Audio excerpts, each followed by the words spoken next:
कहानी की शुरुआत में हमें एक फैमिली को दिखाया जाता है जो हंसी खुशी अपनी जिंदगी गुजार रहे होते हैं, लेकिन उन्हें पता नहीं था कि कुछ ही मिनट बाद उनके साथ कुछ ऐसा होने वाला है जिसके बारे में सोचने से भी डर लगता है। जब पति पत्नी अपने बातचीत में मसरूफ थे, तभी अचानक उन्हें बाहर से लोगों की चीखने चिल्लाने की आवाजें सुनाई देने लगती हैं। जब वो दोनों घर से बाहर निकले तो उन्होंने देखा कि बाहर लोगों के बीच हलचल मची हुई है। लोग अपने अपने घरों को छोड़कर भाग रहे थे, जैसे कुछ बड़ा होने जा रहा हो। जेसन और बेथ ने देखा कि हमारे पड़ोसी भी घबराए हुए जल्दी जल्दी अपना घर खाली कर रहे हैं। जेसन ने पड़ोसी से पूछा कि आखिर वजह क्या है, तुम लोग क्यों घर छोड़कर जा रहे हो? लेकिन वो लोग इतने जल्दी में थे कि उन्होंने जेसन की बात का कोई जवाब नहीं दिया। वहीं उन्होंने देखा कि पड़ोसी का बेटा भी अपना सामान पैक कर रहा है। जेसन ने जब उस बच्चे से पूछा कि तुम लोग कहाँ जा रहे हो, तो उस बच्चे ने जवाब दिया कि मेरे पापा का एक दोस्त गवर्नमेंट ऑफिसर है। उन्होंने कहा कि एक बहुत ही जहरीला वायरस फैल चुका है जो एक नॉर्मल इंसान को मॉन्स्टर में बदल देता है। लेकिन तभी वहाँ उस बच्चे की माँ आ गई और उसे पकड़कर वहाँ से ले जाने लगी। जेसन ने उससे पूछा कि आखिर ये बच्चा किस वायरस की बात कर रहा है, जिस पर इस बच्चे की माँ ने कहा कि अभी बताने का वक्त नहीं है, अपनी वाइफ और बेटी को लो और इस शहर से जितना हो सके दूर निकल जाओ। ये सुनकर जेसन और बेथ बहुत ज्यादा घबरा गए। उसके बाद जेसन बिना सोचे समझे अपनी फैमिली को गाड़ी में बिठाकर शहर से बाहर ले जाने लगता है। मगर रास्ते में उन्होंने देखा कि जो पड़ोसी भाग रहे थे वो वापस लौट रहे हैं। ये देखकर उन्हें और भी अजीब लगने लगा। आगे जाकर ये लोग ट्रैफिक में फंस जाते हैं। जब जेसन और उसकी फैमिली गाड़ी से बाहर उतरे तो उन्होंने देखा कि शहर से बाहर निकलने वाला अकेला रास्ता पुलिस ने बंद कर दिया है। आसमान में यहाँ वहाँ हेलीकॉप्टर्स पहरा देने लगे। लोगों को बताया जाने लगा कि शहर में एक जहरीला वायरस फैल गया है और तुम लोगों को जल्दी से घर वापस लौटना चाहिए। ये बात सुनकर जेसन को कुछ अजीब लगा कि जब शहर में वायरस फैल गया है तो लोगों को शहर से बाहर निकालने के बजाय उन्हें शहर में ही क्यों रहने को कहा जा रहा है। तभी अचानक पास की पहाड़ से एक बड़ा सा पत्थर उनके कार पर आ गिरा। ये देखकर वो लोग बहुत ज्यादा घबरा गए। पहाड़ हिलने लगा। तभी उस पहाड़ के पीछे से दो मिलिट्री के फाइटर जेट्स निकलकर शहर की तरफ बढ़े। वो दो फाइटर जेट्स पूरे शहर पर बमों की बारिश करने लगे, जिससे पूरा शहर राख में बदल गया। जेसन की वाइफ बेथ को फौरन समझ आ गया कि अगर वो पुलिस की बात मानकर घर लौट जाते तो उनका अंजाम बहुत बुरा होने वाला था। उसके बाद वो फाइटर जेट्स सड़क पर मौजूद लोगों की तरफ बढ़ने लगे। ये देखकर सभी लोगों में हलचल मच गई। अब सबको समझ आया कि गवर्नमेंट उन्हें मारना चाहती है। सभी अपनी जान बचाने के लिए यहाँ वहाँ भागने लगे, पर जेसन और बेथ को समझ आया कि वो कहीं भी भाग लें, वो फाइटर जेट्स उन्हें मारकर ही रहेंगे। तभी बेथ ने पीछे मुड़कर पहाड़ पर एक स्कूल देखा और उसे लगा कि बचने के लिए वो जगह बेहतर रहेगी। जिसके बाद जेसन बेथ और जोई को लेकर स्कूल की तरफ पहाड़ पर चढ़ने लगे। पीछे ब्रिज पर मौजूद लोगों पर फाइटर जेट्स बम गिराने लगे। ये तीनों तेजी से दौड़ते हुए स्कूल तक पहुंच जाते हैं और खुशकिस्मती से वहां उन्हें एक टनल मिल जाता है और बम धमाके से कुछ ही सेकंड पहले वो जल्दी से उस टनल में घुस जाते हैं। जैसे ही बंकर का दरवाजा बंद हुआ, ऊपर एक जोरदार धमाका हुआ, लेकिन खुशकिस्मती से ये लोग बंकर के नीचे थे और इनकी जान बच गई। मगर इनके लिए हैरानी की बात ये थी कि आखिर ये कौन सा वायरस था कि गवर्नमेंट को शहर के सभी लोगों को मारना पड़ा। वो लोग कुछ भी नहीं समझ पा रहे थे। बस उन्हें ये पता चल चुका था कि अगर जिंदा रहना है तो चुपचाप बंकर में जिंदगी गुजारो। लेकिन इनके लिए परेशानी की बात ये थी कि आखिर ये लोग यहाँ कब तक जिंदगी गुजारेंगे और उन्हें पेट भरने के लिए खाने पीने का क्या करना होगा। अच्छी बात ये थी कि वहाँ ढेर सारा एक्सपायरी खाना रखा हुआ था जो 3 लोगों के लिए काफी लंबे समय तक चल सकता था। जेसन की वाइफ बेथ बहुत ज्यादा परेशान थी। वह अपनी बेटी जोई के बारे में सोचने लगती है कि अगर ये बीमार हो गई तब इसका क्या करेंगे। और बेथ दरवाजा बंद करते समय उसका हाथ भी लग गया था, जिसमें काफी गहरी चोट आई थी। वो दोनों इस बात को लेकर भी घबरा रहे थे कि कहीं इस जहरीले वायरस ने उनकी बॉडी पर भी अटैक न कर लिया हो। मगर अभी ये सोचने का वक्त नहीं था। उन्हें अब इस बंकर को सेफ बनाना था ताकि ऊपर बंकर का दरवाजा कोई खोल न सके। जेसन ने लोहे की जंजीर से बंकर का दरवाजा मजबूती से बंद कर दिया और तय किया कि अब उन्हें यहीं पर छिपकर जिंदगी गुजारनी है। लेकिन जमीन के नीचे रहने का जीवन आसान नहीं था। हर दिन वही एक जैसा खाना, पीने के लिए कीचड़ से भरा हुआ पानी और खाली समय में वह ताश खेलते। बाहर की दुनिया से उनका पूरी तरह से कनेक्शन कट चुका था। कई दिनों तक यहाँ रहने के बाद वो लोग बहुत ज्यादा इस बंकर में तंग हो चुके थे। लेकिन वो क्या करते, अगर ऊपर जाते तो उनकी जान नहीं बच पाती। इस जीवन ने जेसन के परिवार को मानो इस दुनिया के अंत का एहसास दिलाया। जोई ने अपने पापा से पूछा, पापा हम यहाँ कब तक रहेंगे? जेसन के पास इस बात का कोई जवाब नहीं था। उसने अपनी बेटी से बस यही कहा, जब बाहर वायरस चला जाएगा तभी हम बाहर जाएंगे। वो अपनी बेटी की आंखों पर उंगलियां रखकर बाहर की दुनिया उससे इमेजिन करवाता है। इस तरह से दिन गुजरते गए और फिर महीने। उन्हें नहीं पता था कि बाहर निकलने के इंतजार में उन्हें यहाँ इस बंकर में 300 से भी ज्यादा दिन गुजर चुके हैं। जोई अपनी माँ की बनाई हुई पेरिस्कोप से बाहर की दुनिया को देखती है है। बाहर चारों ओर बस तबाही का मंजर नजर आ रहा था, जैसे ये पूरी दुनिया जलकर राख हो गई हो। वहाँ किसी भी इंसान का नामो निशान तक नहीं था। ये सब देखकर उस छोटी बच्ची को लगने लगा कि शायद हम इस दुनिया के आखिरी बचे हुए लोग हैं। माँ ने उसे दिलासा दिया कि तुम ऐसा मत सोचो, शायद तुम्हारे दोस्त भी हमारी तरह कहीं छुपे हुए हों। अब रात हो चुकी थी और डिनर का समय हो चुका था। उनके पास अब खाना भी कम बचा हुआ था, इसीलिए वो तीनों थोड़ा सा खाना खाकर काम चला रहे थे। लेकिन आज जोए की जिद पर उसे पूरा एक कैन का डिब्बा दिया गया। जोए ने जब टिन का डिब्बा खोला तो उसने देखा कि टिन का डिब्बा अंदर से खाली है। इस डिब्बे के पीछे की तरफ एक छोटा सा छेद था, शायद कोई चीज इसमें से खाना चुरा गई थी। बेथ ने सारी बची हुई डिब्बों की जांच की तो पता लगा कि पूरे 12 डिब्बे खाली थे। ये देखकर वो बहुत ज्यादा परेशान हुए, क्योंकि ये तो उनके 2 हफ्तों का राशन था। बेथ ने वेंटिलेशन जाली की तरफ देखा और अंदाजा लगाया कि शायद कोई चूहा अंदर आकर खाना ले गया। बेथ ने कहा कि अगर ये चूहा है तो इसे जल्द मारना पड़ेगा, नहीं तो ये हमारा सारा खाना बर्बाद कर देगा। बेटी के उदास चेहरे को देख जेसन ने उसे दिलासा दिया कि छोटी छोटी बातों से परेशान मत हो, अगर खाना खत्म हो भी गया तो मैं ऊपर जाकर कुछ सामान ले आऊंगा। अगले दिन जब जोई अपनी माँ के साथ ब्लॉक्स में खेल रही थी तभी पीछे से हल्की सी आवाज आई। जोई ने जब पीछे मुड़कर देखा तो एक चूहा फिर से टिन फूड चुराने घुस आया था। इससे पहले कि वो चूहा भाग जाता, जोई ने फौरन अपने पेरेंट्स को बुलाया। आज उन्हें इस चूहे को हर हाल में मारना था। जेसन गुस्से में चाकू निकालकर उसे टुकड़े टुकड़े करने के लिए आगे बढ़ा, लेकिन वो छोटा सा चूहा बहुत तेज निकला। वो जेसन के वार से खुद को बचाते हुए निकल भागा और टेबल पर रखी लालटीन को भी गिरा दिया। जैसे ही वो अपने बिल में घुसने वाला था तभी बेथ ने अचानक झपटा मारा और चूहे को मार दिया। वो सब चूहे को मारने की खुशी मना रहे थे कि दूसरी तरफ लालटीन के गिरने से धीरे धीरे आग बढ़ने लगी। जेसन दौड़कर उस लालटेन को बंद करने लगा, लेकिन वो लालटेन बहुत गर्म था, जिससे जेसन का हाथ जल गया और लालटीन का शीशा फटने पर पूरे टेबल में आग लग गई। बेथ ने पर्दा फाड़कर आग बुझाने की कोशिश की। जेसन ने नल से आधी बाल्टी पानी निकालकर उस आग पर डाला। जैसे तैसे करके उन दोनों ने उस आग को बुझा लिया, लेकिन खतरा अभी टला नहीं, बल्कि अब उनके लिए और भी मुश्किल बढ़ने वाली थी, क्योंकि आग तो वो लोग बुझा चुके थे, मगर आग से निकलने वाले धुएं ने पूरे बंकर को धुएं से भर दिया था और वह धुआं धीरे धीरे वेंटिलेशन जाली से ऊपर की तरफ निकल रहा था। ये देखकर वो सब घबरा गए, क्योंकि ये धुआं उनका वहां होने का ठिकाना जाहिर कर रहा था। अब सब लोग सांस रोककर बैठे थे। जेसन ने कहा कि शायद रात का अंधेरा धुएं को छुपा लेगा और किसी को हमारे ठिकाने के बारे में पता नहीं चल पाएगा। वो तीनों डर के साए में पूरी रात जागते रहे। अगली सुबह उन्होंने खुद के तसल्ली के लिए पेरिस्कोप से बाहर झांक कर देखा तो उनके पैरों तले जमीन खिसक गई। उन्होंने देखा कि बाहर तो पूरा धुएं का गुब्बार उठा हुआ था। ये देखकर उन लोगों की बेचैनी बढ़ने लगी। उन्हें पूरा यकीन हो गया था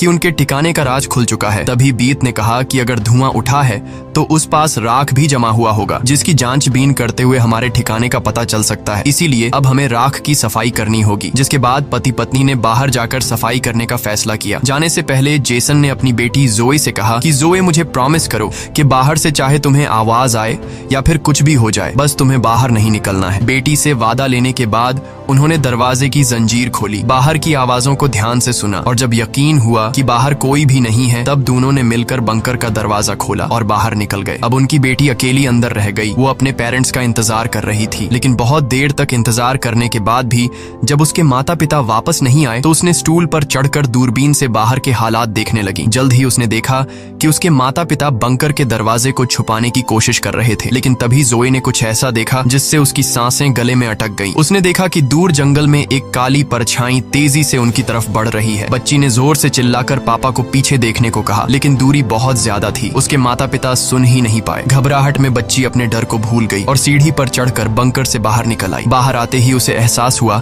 कि उसके माता पिता अब वहां नहीं थे। बच्ची ने बेचैनी में जोर जोर से अपने माता पिता को पुकारना शुरू किया। तभी पीछे से अचानक उसका मुंह किसी ने दबोच लिया। ये कोई और नहीं बल्कि उसकी माँ थी। कुछ सेकंड्स बाद एक जंगली हिरण का झुंड तेजी से वहां से गुजरा। हालांकि वो तीनों बाल बाल बचे, लेकिन बीत का डर और ज्यादा बढ़ने लगा। इन हिरणों का इस तरह भागना जरूर किसी खतरनाक चीज से बचने की कोशिश थी।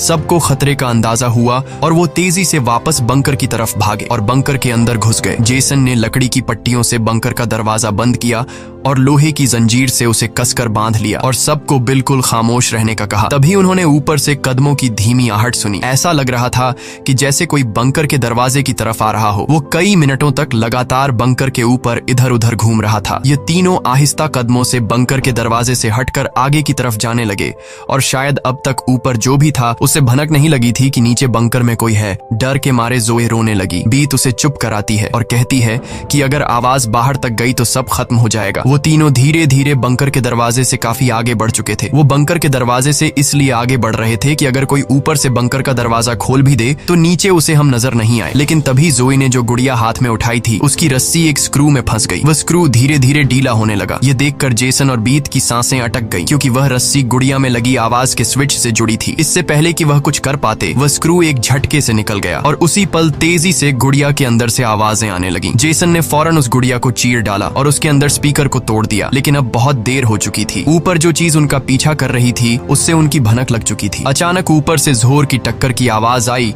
और फिर भारी कदमों की गूंज सीधा बंकर के दरवाजे के ऊपर रुक गई। उसने आखिरकार उनका ठिकाना ढूंढ ही लिया और उसे खोलने की कोशिश करने लगा। वह बंकर के ढक्कन को जोर से धकेल रहा था और जंजीरों से बंद होने के बावजूद खतरा साफ महसूस हो रहा था और ऊपर के राक्षस को पता चल चुका था कि जरूर नीचे कोई मौजूद है। हालांकि वह दरवाजा मजबूत जंजीरों से बंद था, लेकिन उस चीज की भयानक ताकत के सामने वह जंजीरें एक एक करके टूटने लगी। यह देखकर जेसन को पता चल चुका था कि दरवाजा अब ज्यादा देर टिक नहीं पाएगा। इसलिए वो तेजी से अंदर भागा और वाटर पंप का पाइप उखाड़ने लगा। यहाँ बेथ ने भी हिम्मत दिखाई और सीढ़ी पर चढ़कर अपने शरीर का वजन इस्तेमाल करते हुए चैन को खींचकर दरवाजा बंद रखने की कोशिश करने लगी। लेकिन फिर भी लोहे का ढक्कन धीरे धीरे खुलने लगा। तभी उसी वक्त दरवाजे के ऊपर एक काला साया नजर आया, जिसकी आंखें एक बल्ब जैसी चमक रही थीं, जैसे उन तीनों की मौत ऊपर से उनको देख रही हो। जेसन ने बिना सोचे पाइप से उस पर हमला कर दिया, जिससे वो पीछे गिर पड़ा। जेसन ने जल्दी से वो पाइप दरवाजे में फंसाकर दरवाजे को बंद कर दिया और वो चीज वहां से भाग जाती है। लेकिन जेसन का शरीर अब भी बुरी तरह कांप रहा था। वह कभी सोच भी नहीं सकता था कि बाहर की दुनिया में न सिर्फ बेरहम सोल्जर्स थे, बल्कि खतरनाक राक्षस भी घूम रहे थे। वह पूरा परिवार सीढ़ियों के पास मायूस बैठ जाता है, क्योंकि अब उनका ठिकाना उजागर हो चुका था। अब किसी भी वक्त उन पर हमला हो सकता था और उन्हें इस बात का अंदाजा भी हो चुका था कि इस बार तो एक आया था, लेकिन अगली बार जब वो आएंगे तो उनकी तादाद काफी ज्यादा होगी और हम उनके सामने कुछ नहीं कर पाएंगे। थोड़ी देर बाद अचानक अलमारी हिलने लगी। जेसन और बेथ समझ गए कि उसने अपने बाकी साथियों को भी बुला लिया है। ऊपर से तेज कदमों की आवाजें सुनाई देने लगी, मानो हजारों जीव उनके सिर पर दौड़ रहे हों। फिर वह सभी बंकर के दरवाजे पर इकट्ठा हो गए। उनके डर से नीचे जेसन, बेथ और जोए कांप रहे थे। तभी उन्होंने अचानक एक जबरदस्त हमला शुरू कर दिया। इस बार की ताकत पहले से कहीं ज्यादा थी। मजबूत लोहे का दरवाजा टूटकर नीचे गिरा और बंकर के दरवाजे पर ढेर सारी आंखें चमकने लगी, जिसे वह लोग डर के मारे पीछे की तरफ भागने लगे। लेकिन वह राक्षस भी उनके पीछे चलते आ रहे थे। बेथ ने अपनी तेल की लैंप फेंक दी और उनके और अपने बीच पर्दे में आग लगा दी और अलमारी को पकड़कर दोनों ने उनके बीच रास्ते को ब्लॉक कर दिया। वह सभी तेजी से बंकर के अंदर की तरफ भागने लगे, पर वह लोग जानते थे कि यह सब उन्हें ज्यादा देर नहीं रोक सकते। उनके पास अब बचने का कोई रास्ता नहीं था। तभी बच्ची को जमीन की ओर खुलने वाला एक वेंटिलेशन दिखाई दिया। जेसन ने ताकत से उसे तोड़ा और पूरी जान लगाकर अपनी पत्नी और बेटी को बाहर की ओर धकेल दिया। लेकिन जब खुद बाहर निकलने की कोशिश की तो तंग जगह के कारण वह अटक गया। दूसरी तरफ राक्षस उसकी ओर बढ़ रहे थे। अब जैसे तैसे करके जेसन को यहाँ से निकलना था। उसे कोई दूसरा रास्ता नजर नहीं आया, इसलिए उसने अपने कंधे की हड्डी तोड़ डाली, जिससे वह दर्द से चीखने लगा। पर जल्दी से वह खुद को संभालकर वेंटिलेशन में घुस गया। बेथ बिना समय गवाए पूरी ताकत से जेसन को बाहर खींचने लगी। जेसन जैसे ही बाहर निकलने ही वाला था, तभी एक विशाल जीवी ने आकर जेसन के पैर को पकड़ लिया। जेसन समझ गया कि अब उसका बच पाना नामुमकिन है। अब भाग निकलने की कोई उम्मीद नहीं थी। जेसन ने अपनी पत्नी से आंखें मिलाते हुए कहा कि जो भी हो जाए जोए को कुछ नहीं होने देना, और अगले ही पल वह राक्षस उसे बंकर में खींच लेता है। लेकिन जेसन बंकर में राक्षस से डरने के बजाय उनसे कहता है कि आओ देखता हूँ तुम में कितना दम है। बेथ और जोए ने जब नीचे देखा तो बंकर में से तेज चीखने की आवाजें आ रही थीं। बेथ समझ गई कि उसका पति उन्हें भागने का समय देने के लिए लड़ रहा है। वह दर्द में भी अपनी बेटी को लेकर वहां से निकल पड़ी और राक्षस से बचते हुए वह काफी दूर आए। लेकिन भागते भागते उन्हें कुछ अजीब महसूस हुआ। उन्होंने देखा कि जो हाईवे बाहर की दुनिया तक खुलता था, अब वहां ऊंची दीवार खड़ी थी, यानी अब इस शहर से कोई भी बाहर नहीं निकल सकता है। तभी वहां हेलीकॉप्टर दूर से उड़ता हुआ आया। जब बेथ ने पीछे मुड़कर देखा तो वह एक आर्मी हेलीकॉप्टर था। वह हेलीकॉप्टर तेजी से उनके पास आकर उन पर अपनी तेज स्पॉटलाइट चमकाई। ये दोनों जैसे ही वहां से भागने वाले थे, तभी ऊपर से उन पर एक बड़ा जाल आ गिरा, जिसमें ये दोनों फंस गए। वह दोनों हर एक संभव तरीके से जाल से खुद को छुड़ाने की कोशिश करने लगी, लेकिन जाल ने इन दोनों को बुरी तरह से जकड़ लिया था। बेथ ने जाल की जाली के बीच से देखा कि कुछ हरी आंखों वाले काले साए उनके पास आ रहे हैं। तभी यहाँ हमें कहानी का असल राज मालूम हुआ। ये जो बंदूक थामे पीली आंखों वाले लोग, जिसे हम राक्षस समझ रहे थे, ये असल में कोई एलियन या फिर वायरस से इन्फेक्टेड लोग नहीं थे, बल्कि ये तो मिलिट्री के सोल्जर्स थे जो गैस मास्क और नाइट विजन ग्लासेस लगाए हुए थे, वही आंखें जिसकी पीली चमक उन्हें किसी दूसरी दुनिया का दिखा रही थी। लेकिन सवाल आता है कि आखिर आर्मी वाले इन लोगों के जान के दुश्मन क्यों बने हुए थे। ये सारा राज आपको आगे की थोड़ी सी बची हुई स्टोरी में मालूम पड़ जाएगा। अब बेथ और जोए दोनों इन सोल्जर्स के कंट्रोल में थे। इनमें से एक सोल्जर ने एक बड़ी सी इंजेक्शन निकाली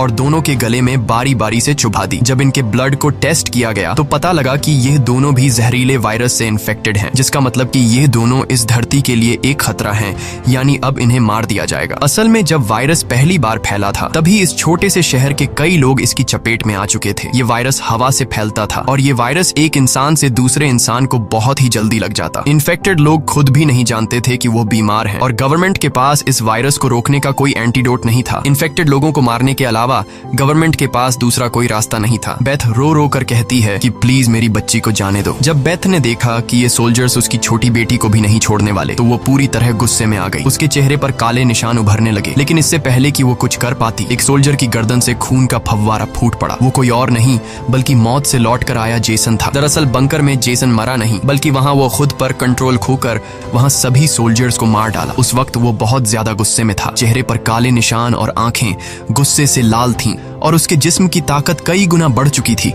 और साफ दिख रहा था कि वो अब पहले वाला जेसन नहीं बल्कि वह एक अलग रूप में दिखाई दे रहा था। वो सोल्जर्स पर झपट झपट कर उन्हें मारने लगा, लेकिन वह गर्म हथियारों की गोलियों को नहीं रोक पाया और जमीन पर गिर गया। जब वो सोल्जर बेथ और जोई की तरफ बढ़े तो वह दोनों जाल तोड़कर भाग चुकी थीं। सोल्जर्स उन्हें यहाँ वहां ढूंढने लगे, लेकिन उन्हें ये अंदाजा नहीं था कि बेथ भी एक राक्षसी रूप में बदल चुकी थी। उसने जोई को एक कार के अंदर छुपा दिया और खुद उन सोल्जर्स से लड़ने लगी। उसने कई सोल्जर्स को मार गिराया और फिर खुद भी गोली लगने से कार की छत पर गिर पड़ी। अंधेरे में छुपी उसकी बेटी ने यह सब देख लिया। अपने माता पिता की हालत देखकर वह भी गुस्से में आकर अपना आपा खो बैठी। एक छलांग में उसने एक सोल्जर को गिराकर उसका मास्क तोड़ दिया और उसे मारने ही वाली थी कि बेथ ने समय रहते उसे रोक दिया। वो नहीं चाहती थी कि उसकी बेटी भी एक दरिंदा बन जाए। बेथ ने उसे शांत किया। धीरे धीरे लड़की की नसों की हरियाली गायब हो गई और वो फिर से इंसान में बदल गई। लेकिन सोल्जर की किस्मत इतनी अच्छी नहीं थी। उसका सेफ्टी मास्क टूट चुका था और वो धीरे धीरे वायरस से इन्फेक्टेड हो गया। दूसरी तरफ जेसन की हालत बहुत गंभीर थी। उसने बेटी के चेहरे को देखकर अपने हाथ की 2 उंगलियां उसकी आंखों से फेरी और जेसन ने हमेशा के लिए आंखें बंद कर लीं। उसी वक्त एक और हेलीकॉप्टर आ गया। बेथ अपनी बेटी को लेकर भागी। कबाड़ के ढेर से गुजरते हुए वो एक सुरंग में घुस गए। तभी वहां एक रोशनी उनकी आंखों पर पड़ी। देखने पर पता चला कि सामने वही पड़ोस का छोटा लड़का था जिसे हमने कहानी की शुरुआत में देखा था। फिर ये दोनों उसके पीछे चल पड़े। वो लड़का उन्हें एक गुफा जैसी टनल में ले पहुंचा जहां उस लड़के के माता पिता और भी कई सारे लोग छुपे हुए थे। असल में वहां उनके जैसे ही वायरस से इन्फेक्टेड लोग थे। जिंदा रहने के लिए वो सभी अंधेरे में चूहे जैसी जिंदगी गुजारने पर मजबूर थे। ये वायरस खतरनाक जरूर था लेकिन जानलेवा नहीं। ये वायरस इन्फेक्टेड इंसान के जिस्म पर तब ज्यादा जोर करता जब वो डर जाता या फिर गुस्से पर काबू नहीं रख पाता। लेकिन असल में उन लोगों ने खुद पर काबू पाना सीख लिया था। वो लोग शहर के सोल्जर्स को राक्षस समझते थे लेकिन असल में वो खुद राक्षस थे। इसी के साथ ये कहानी खत्म हो जाती है। अगर वीडियो आपको अच्छी लगी हो तो हमारे चैनल को सब्सक्राइब और वीडियो को लाइक जरूर कीजिएगा।